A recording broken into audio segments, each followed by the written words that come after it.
So over the last 2 years, I've logged more than 2,500 running miles. And that's enough miles to run from Florida all the way to California. And somehow, I'm still about 50 pounds overweight. And in fact, I've actually gained about 10 pounds since I first started running. I've always believed that the harder you run, the more calories you burn, and the more weight you lose. I mean, that's how it's supposed to work, right? So why wasn't it working for me? And then one day, I started looking for answers. And over again, I started coming across something called Zone 2 training. The scientific data tell us that we should all be getting anywhere from 150 minutes to 200 minutes per week minimum of Zone 2 cardio. And at first, I thought it sounded completely backwards. Slow down to lose more weight? But the more I researched it, the more I realized that I may have been making a huge mistake this entire time. So today, I want to show you what I've learned about Zone 2 training and why I think it might completely change the way that I currently train. If you're new here, I'm Mike. I'm 49 years old and I'm about 50 pounds overweight, and I'm currently training for my first 100-mile ultramarathon at the end of this year. So you've probably experienced this before. Every one of us has that one friend that they haven't seen in a while. And then the next time you see them, they've lost like 30 to 40 pounds and they look amazing. So obviously you ask them what they did to lose all that weight. They usually say something like, honestly, I've just been watching what I eat and walking a lot every day. Walking? Really? I mean, it sounds too easy. But as it turns out, they may have accidentally stumbled upon what I've been reading about over and over again, and that's Zone 2 training. And the basic idea is super simple. Instead of exercising as hard as you can, you intentionally slow down enough that your body starts relying on fat as its fuel source rather than carbs. And here's why that makes sense. Carbohydrates, or glycogen, are your body's fastest fuel source because they burn fast, they're easy to access, and they're readily available when you're working really hard. But fat is different, and that's especially true if you're someone like I am, who has about 50 pounds of it just sitting there. The problem is fat takes longer to convert into usable energy. So when you're pushing the pace, your body doesn't have time to wait. It goes straight for the carbs because it's the fastest fuel source to burn. An easy way to think of it is like this. You could swing through a drive-thru and have fast food in a matter of minutes.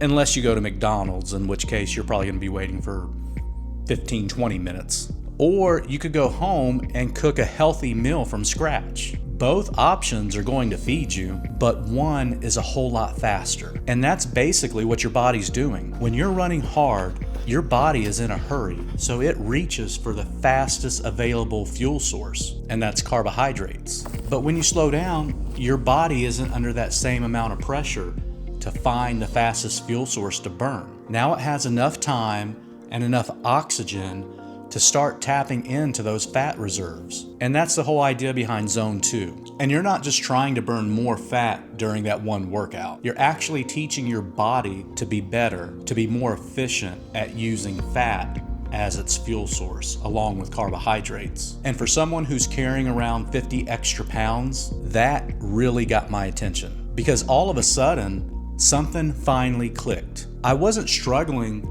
to lose weight because I wasn't running enough, or because I wasn't running hard enough, or because I lacked discipline. I was struggling because almost every run looked the same. I was running so hard on every one of my workouts that my body was constantly reaching for carbs as its fuel source, instead of becoming more efficient and reaching for the fuel source that I already had just sitting in my body. So now that you actually know what Zone 2 is, how do you actually train in it? One of the easiest ways to know if you're training in Zone 2 is by what we call the talk test. If you can hold a full conversation during your workout without gasping or reaching for breath, most likely you're training in Zone 2. However, if you can barely get the words out, most likely you're training too hard and you need to slow it back down. You can also use your heart rate as an indicator, which is the method that I prefer. You can just use ChatGPT or whatever your favorite AI is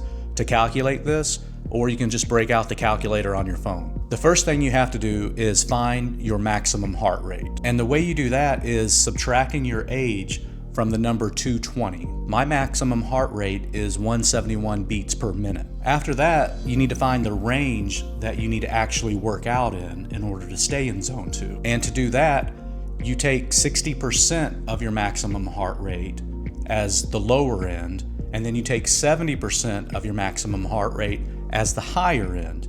And then you want to keep your workouts, keep your heartbeats per minute within that range. So for me, 60% of the 171 comes out to 103 beats per minute. And then the 70% comes out to roughly 120 beats per minute. So that's my range for staying in zone 2, between 103 and 120 beats per minute. If my heart rate starts creeping above that, then I'll slow it down.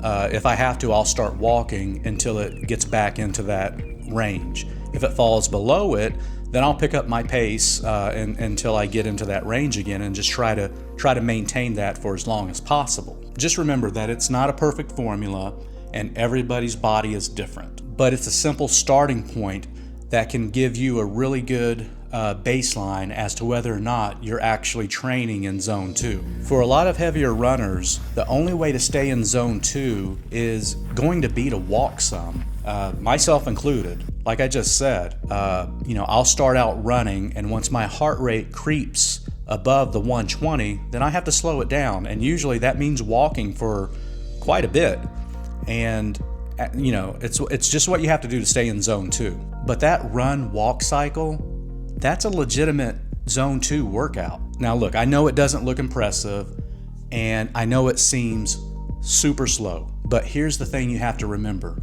It isn't forever. As you start losing the weight and you start getting into better shape, your body is going to be able to handle running for longer distances without it creeping over your maximum heart rate for that zone 2 training. You'll be able to run longer before you have to stop and walk. And eventually you'll be running for the whole time, most likely at a slower pace than you do on your hard runs, but nonetheless you'll still be running the entire time. But right now, the most important thing isn't how fast you're running or how far you're running. It's losing the weight. Because losing the weight is what's going to make everything so much easier. The running, the recovery, and for me, being able to finish that 100-mile race at the end of the year. So if walking is what it's going to take to stay in zone 2, then walk. That's not giving up. That's training smart. Look, I'm not going to sit here and tell you I have everything figured out. I've been pretty inconsistent with my zone 2 training. Sometimes old habits are hard to break. There are still days where I feel myself pushing too hard because slowing down just doesn't seem right. But here's what I do know. Since I started making these changes, slowing down my runs, I've actually lost about 8 pounds. I know it's not a lot, but it's the first real movement I've seen in a long time. And with the 100-mile race approaching really fast, I don't have the luxury to keep doing what wasn't working. Someone once told me that the definition of insanity is doing the same thing over and over again and expecting different results. Zone 2 is not optional for me anymore.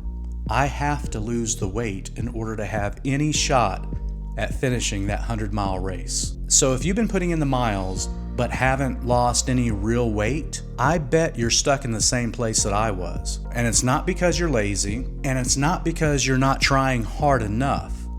In fact, you're probably trying too hard. You need to slow down and let your body do what it was built to do, and that's burn fat. So I'm curious now, had you ever heard of Zone 2 training before this video? Are you already doing it, or are you just now gonna implement it like I am? Drop it in the comments if you would, because I would love to hear about it. And if you want to see if this actually works for an overweight 49-year-old who is training for a 100-mile race at the end of the year, then I invite you to subscribe and follow me as I continue on this journey.